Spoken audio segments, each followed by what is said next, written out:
रुपयाची होणारी वेगानं घसरण,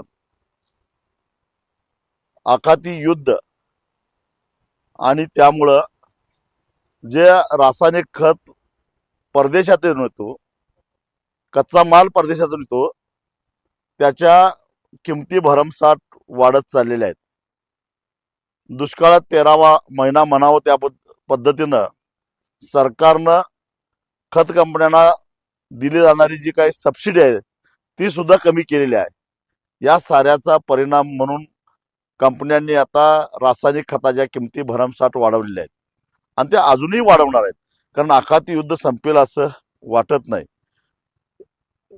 खरीप तोंडावर आलेला आहे. खरीपाच्या पूर्वी मशागत करण्यासाठी शेतकऱ्याला पूर्व मशागतीसाठी रासायनिक खताची गरज भासणार आहे आणि त्याची टंचाई होईल, साठेबाजी होईल. सरकारचं याच्यावर कुठंही नियंत्रण दिसत नाही. खरं तर एक प्रकारे सरकार असहाय्य झालेलं आहे. रासायनिक खताच्या बाबतीत इतक्या वर्षात सुद्धा आपला देश स्वयंपूर्ण होऊ शकलेला नाही, ही अत्यंत दुर्दैवाची गोष्ट आहे.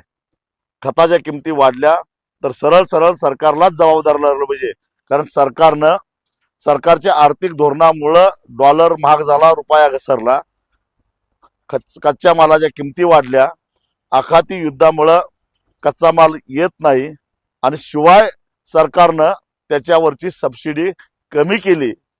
शिक्षा मात्र एकट्या शेतकऱ्याला त्याचा काही दोष नसताना भोगावे लागते आणि वर देशाचे कृषी मंत्री संसदेमध्ये वर तोंड करून सांगतात की शेतकऱ्याचं उत्पन्न दुप्पट नाही तर आठपट वाढलेलं आहे.